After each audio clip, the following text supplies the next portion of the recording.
In this video, we're going to go through what to do when facing a big overbet jam on the river in a 3-bet pot.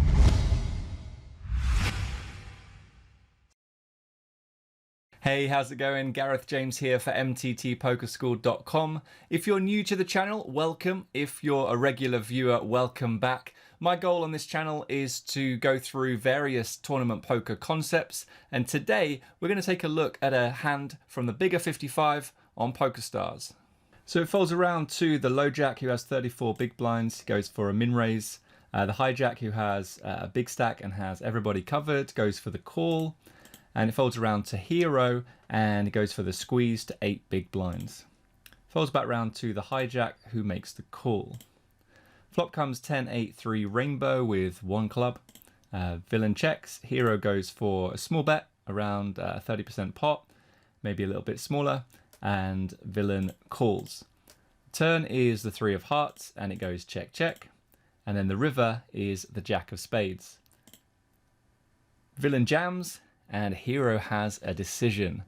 Now really quickly, let me know in the comments, what would you do in this spot? Are you calling or are you folding?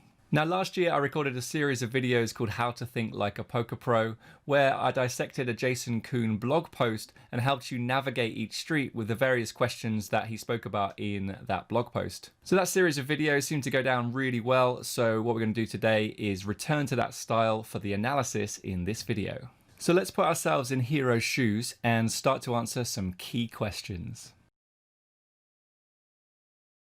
So this is a good spot for Hero, and we'll call him in position from now on, to go for the squeeze. And suited broadways are very common hands to work into that range to help balance your value hands like pocket nines plus, ace queen suited plus, and ace king off. The bluffs in our range here are going to play pretty well post flop, and you can make some strong top pairs in what will become a lower SPR pot if we just called pre-flop instead. So Hero's range could look something like this. As you can see, pocket nines plus, ace queen suited, and ace king off at full frequency, and the various hands like king jack suited, queen jack suited, ace nine suited, 10-9 suited, and then some ace queen off, ace jack off, king queen off, hands like that. So the hijack's range, on the other hand, will be somewhat similar, with a selection of suited broadways, medium pairs, and occasionally hands like ace queen off, ace five suited, and king nine suited. But notice how pocket tens plus are not in this range, as they will very often 3-bet pre versus the original open, or go for a back raise jam versus the squeeze. Now, we are playing 60 big blinds deep, and I just want to go through how I've come up with these ranges. They are for 30 big blinds, so the original raiser had around 30 big blinds. So what I've done here is use pre-flop solutions to come up with the ranges for the squeeze and for the flat. Now, you could argue that because it's 60 big blinds deep, that maybe the out of position player is going to have a wider range of hands here. Maybe he does have some pocket tens in there. Maybe the suited broadways are in there at a higher frequency, that kind of thing. So I just wanted to tell you how I came up with these ranges, and it's okay if you disagree with them. These are the ranges we're going to use for this analysis. So the flop is 10-8-3 rainbow and out of position checks. So neither player is going to have any 2-pair hands on this board, and while in position can have pocket tens, out of position has a lot more pocket eights. So if we look at sets, it's equal at 4.1% for both players. The biggest advantage the in position player has, though, is in overpairs. 26.5% of their overall range is overpairs, compared to 0% for the out of position player. Having said that, the out of position player will have a top pair advantage, since he's likely to have flatted a lot more 10x hands like ace 10 suited, king 10 suited, queen 10 suited, and jack 10 suited. 16% versus 6% in out of position's favor this time. So the in-position player has a clear equity advantage here, 57.5% versus 42.5% for out of position. And if we take a look at top pair plus, you can see in-position has 36.7% of their range top pair plus, and just 20.1% for the out of position player. So the in-position player has the equity advantage and the nut advantage in this spot. So as the in-position player has a clear equity and nut advantage on this board, you can see the solver likes to bet 100% of the time using a mix of a big and a small size. The small bet is mainly used for sets and queen 9 suited, and then every other hand is mixed at some frequency with an emphasis on the bigger size for overpairs, ace 10 suited, queen 10 suited, and 10-9 suited. Hero bets 29% pot with king jack of clubs here, which is pretty consistent with what the solver would do in this spot.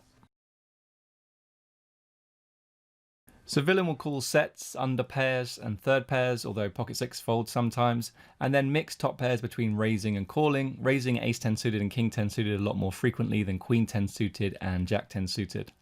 Ace high and king high hands continue sometimes when they have a backdoor flush draw, but the EV of these continues, whether it's through a call or a raise, are pretty close to zero, and I suspect population just folds these hands at close to full frequency. Queen jack suited mainly continues through a call, and ace 5 suited and ace queen off fold a lot. So overall, villain's range to continue through a call looks something like pocket 9s, pocket 8s, some 10x, some lower pocket pairs, queen jack suited, and maybe some overcards with a backdoor flush draw. Villain does call, returns the 3 of hearts, and villain checks. So if we take a look at the equity comparison in PIO, we can see that the 3 of hearts is a pretty neutral card, so you might expect to see a lot less betting than on, say, a queen, a king, or an ace, which are really high equity cards for the in-position player. But it doesn't look like it's the case here. So if we take a look at the strategy now, you can see that in-position checks a lot less on the 3 of hearts than on an ace of hearts, for example.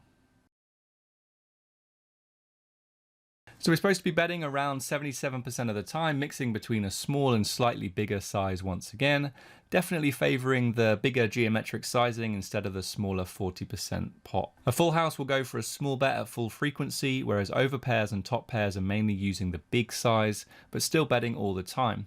10-9 suited has more small betting, pocket 9s, ace 9 suited, queen jack suited, and queen 9 suited get bet most of the time for a small size, and then there's various mixing going on with ace high and king high.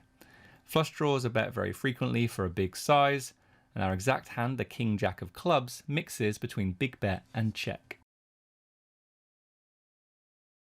So something I always encourage my students to think about is what they're actually trying to achieve when they're betting. So if they're value betting, what are they targeting to call? And if they're bluffing, what is it that they're targeting to fold? So in this example, given in position is betting so frequently, what are we actually trying to get the out of position player to fold? So when we use the big size, we can start to get the low pairs to fold, plus any of those suited hands with backdoor flush draws that haven't improved to a flush draw. King jack of spades is betting a lot more frequently than king jack of clubs because it unblocks the hands we're trying to fold. No XX of spade hands are calling on the flop since there are no spades on the board. So hero did check, the river was the jack of spades, and now villain jams for about 1.65x pot. So if we take a look at PIOSolver, we can see that there are no hands that villain, the out of position player, should be jamming in this spot. It either chooses the small block, which is around 20% pot, or goes for the check. So what do we do when someone does something that is not solver approved? Well, we could take a mathematical approach and use something called minimum defense frequency to work out what percentage of hands we need to call here to remain unexploitable. Or we can make a massive assumption that villain is taking this greedy sizing with a value hand like pocket 8s or jack 10 suited and make an exploitative fold. The problem with this latter approach is that we don't really have anything at all to call and suddenly become easy to exploit. So whenever you try to exploit your opponent, you'll open yourself up to being exploited yourself. So minimum defense frequency is how much of your range you have to continue with when facing a bet to remain unexploitable. And so you can work it out as the pot size divided by the pot size and the bet size. So in our example, the minimum defense frequency is around 38%. So this means we need to call roughly 38% of our range on this river. Now, if we take a look at the solver, it's calling with a similar amount here, and you can see that king jack suited is definitely in there. So when we check back the turn, we're massively capped since we should be betting full houses, over pairs and top pairs, and a good opponent should know this.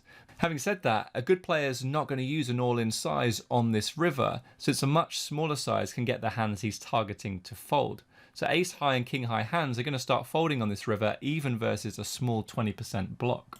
So this is one of those spots in a GTO world or a solver world where you'd have to call the top 38% of hands in order to remain unexploitable. But someone trying to play GTO shouldn't be jamming this river.